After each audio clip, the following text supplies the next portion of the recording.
Sarah, est-ce que le public a du cholestérol comme moi? Mais oui, il en a tellement que ça ressort sur le visage.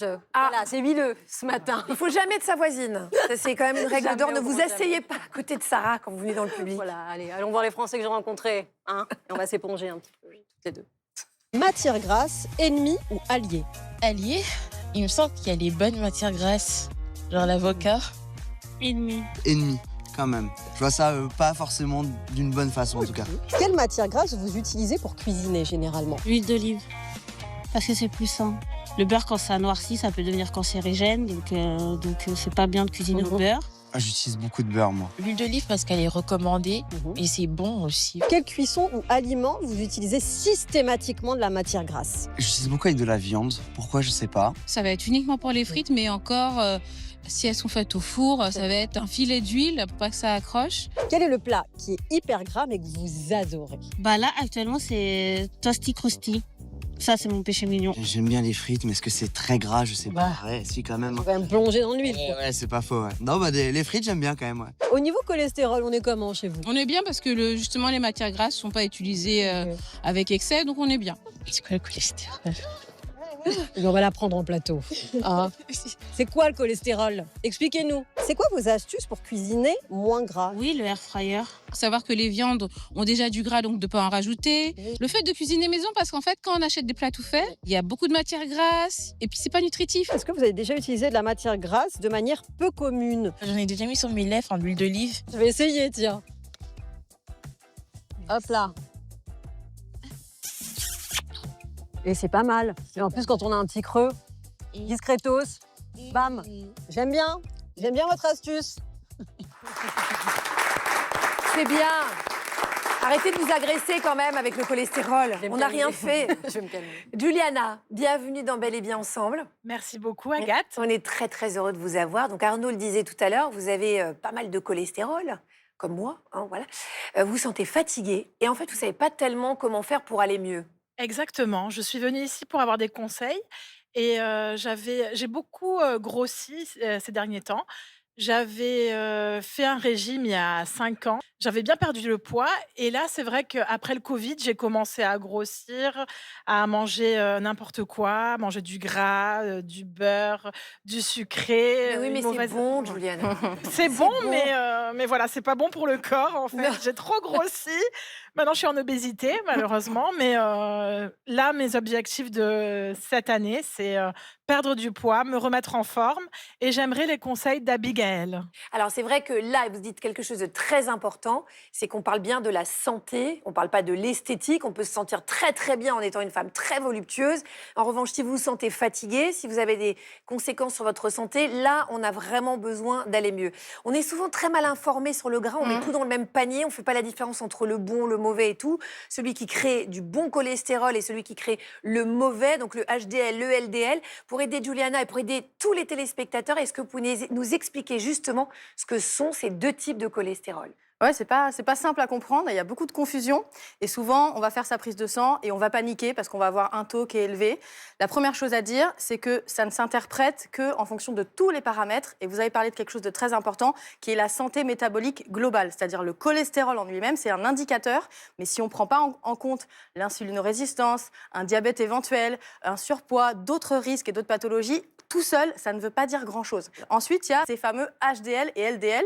Et ça, en fait, c'est pas du gras, ce sont des lipoprotéines qui transportent le cholestérol. Et pour faire simple, le LDL, qu'on a appelé le mauvais cholestérol, en fait, il va transporter ce cholestérol du foie vers les cellules. Quand il y en a trop, il va avoir tendance à s'accumuler au niveau des vaisseaux sanguins. Parfois, il peut s'accrocher et faire des plaques d'athérome. Mais ce n'est pas le seul composant des plaques d'athérome. Donc ça, c'est la première chose. Les plaques d'athérome qui sont responsables à terme, si on a trop, des artères qui se bouchent. Exactement, donc ça peut donner des AVC, des infarctus, d'autres problèmes. Calmez-vous, Sarah, vous n'avez pas de cholestérol. C'est pas, voilà. Et donc, ce que les études montrent, c'est qu'un taux élevé de LDL est associé à un risque cardiovasculaire plus élevé, donc un risque de faire ces pathologies-là. Et le HDL, lui, va rapporter le cholestérol au foie, qui ensuite va le synthétiser et l'éliminer en partie. Et là, on a vu que ce HDL, en fait, il est associé plutôt à une diminution du risque cardiovasculaire. Pour autant, les études montrent que c'est pas la peine de le faire monter et que ça aurait peut-être même des risques pour la santé. Et le 4e facteur qui est très important, ce sont les triglycérides. Et ça, en fait, c'est la forme majeure circulante des graisses au niveau de notre sang. Toutes les graisses alimentaires en contiennent. Et ça, on sait aussi qu'un taux trop élevé, c'est associé à un plus de risques cardiovasculaires et c'est souvent associé à l'obésité et l'insulinorésistance.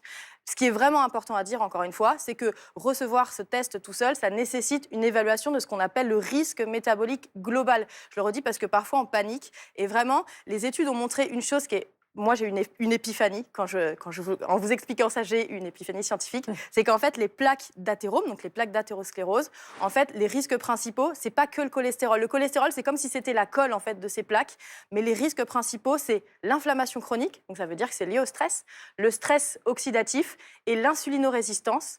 Et ça veut dire aussi que finalement, quand on va jouer sur son cholestérol, il faut aussi penser au sucre et au sucre raffiné. Tout ça, c'est lié. Et c'est ça qui constitue... Exactement, c'est ça qui constituera un gros risque pour la santé, beaucoup plus que ces taux isolés. Voilà, donc il faut faire attention, on l'a bien compris, à avoir une tension correcte. Si on a une hypertension associée, si on a des problèmes de glycémie, tout ça, ça compte, on l'a bien compris. Alors maintenant que la différence est claire entre le bon et le mauvais cholestérol, la vraie question, c'est quelle graisse aide notre corps à faire monter le bon et limiter le mauvais au quotidien?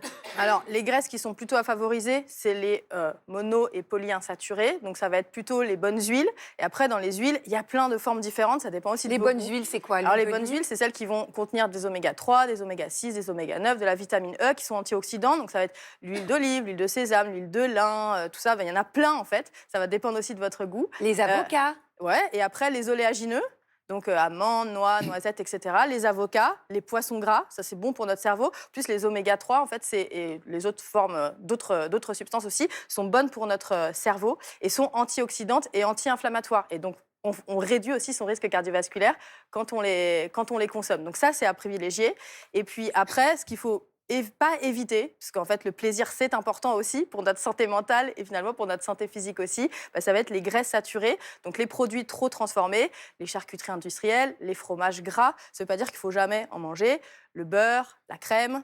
Et puis dans les huiles, celles qu'il faut mieux éviter, ça va être l'huile de palme. Et puis limiter aussi l'huile de coco, mais bon, ça a d'autres vertus. En tout cas, il ne s'agit pas d'interdire, c'est juste d'être dans la mesure et d'avoir surtout une alimentation riche et diversifiée. Voilà, on a toujours l'impression, de toute façon, qu'on en revient toujours à la même chose. On a l'impression que c'est la dose qui fait le poison. C'est-à-dire qu'en fait, si on ne mange que du beurre, que du saindoux, que de l'huile de coco, forcément, ça va avoir un effet sur notre cholestérol. Mais bon, en manger de temps en temps, dans le cadre d'un régime équilibré, ça passe. Tout à fait. Quoi. On va continuer à vous donner des solutions, Juliana, avec notre guide bien-être.